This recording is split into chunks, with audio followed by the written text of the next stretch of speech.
Picture a people sitting in the dust of their own mistakes, homes gone, songs silenced, hearts heavy with loss.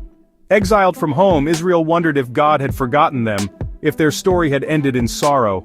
Into this silence, a whisper breaks through, not of anger, but of hope. God speaks through Jeremiah, not with judgment, but with a promise of joy and restoration. He paints a new future, declaring their story isn't over. God sees their pain, hears their cries, and calls them his own. This message isn't about their failures, but about what God will do next. Even in the darkest valley, God is preparing a way back to joy. Jeremiah's words are a lifeline, a reminder that despair is never the final word. God's love is relentless, always seeking to restore. He speaks into our regrets, offering a future shaped by his faithfulness. The journey of hope begins not with a shout, but with a gentle whisper from a God who never lets go. This is where restoration starts.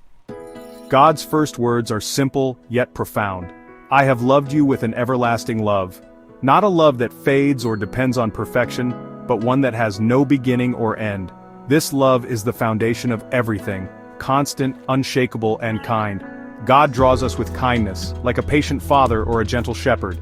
His love doesn't keep score or hold grudges, it sees who we truly are. For Israel, these words were healing. God's love remained, despite their failures. He loves not because we deserve it, but because it's his nature. This is grace, a love freely given, never earned. It says, "You are mine, and nothing can change that." We all stumble and feel unlovable, but God's love never quits. His kindness pursues us, even in our darkest moments.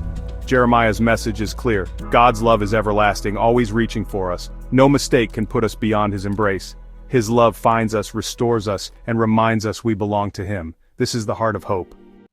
With love as the foundation, God promises, "I will build you up again." This isn't just repair, it's total transformation. Israel, once broken, will be restored to beauty and strength. Sorrow will give way to joy, silence to celebration. God promises laughter, music, and dancing will return. He restores not just homes but spirits, renewing hope and purpose.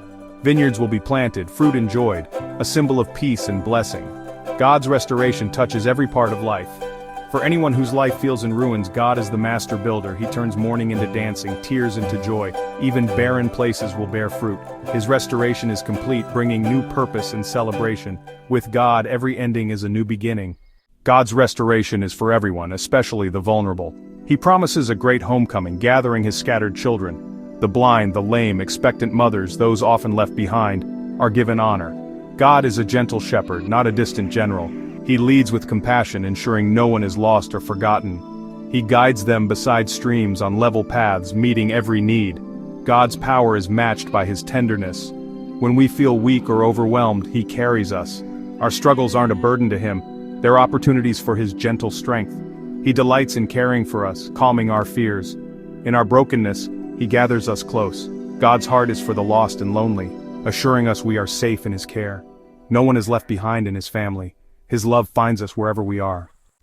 God unveils a revolutionary promise, a new covenant. Unlike the old law written on stone, this will be written on hearts and minds. God transforms us from the inside out, changing our desires. Obedience becomes a joyful response, not a burden. Knowing God will be personal and direct for everyone. No more secondhand faith. Each person will know him intimately. The foundation of this covenant. I will forgive their wickedness and remember their sins no more. God wipes the slate clean, erasing every failure. This grace makes a new relationship possible. Christians believe this is fulfilled in Jesus, opening the way for all. We can be made new, with God's love written on our hearts. The new covenant is a promise of transformation and forgiveness. It's a fresh start for every heart. God knows his promises seem unbelievable in the midst of sorrow, so he anchors them in creation itself. He points to the sun, moon, and stars, constant, dependable, unchanging. Only if these vanish, God says, will my promise fail. His faithfulness is as sure as the sunrise. The universe's rhythms are daily reminders of his reliability. God's word is more permanent than mountains, more reliable than the stars. When doubt creeps in, look up. Creation testifies to his faithfulness. If he sustains the cosmos, he will keep his promises to us. His covenant stands firm, as certain as day and night. Jeremiah's message, though spoken to Israel, echoes through time to every heart. God's everlasting love and promise of restoration are for all people. The shepherd's care, the new covenant, the invitation to belong, These are universal. Through Jesus, this hope is open to everyone, no matter their past. Forgiveness and a new heart are available to all who receive it. God's family is global, His invitation timeless. This message brings comfort and courage in every age. No situation is too hopeless for God's love to redeem. Our story isn't over. God is always ready to restore and rebuild. This is the everlasting hope of Jeremiah 31, as real today as ever.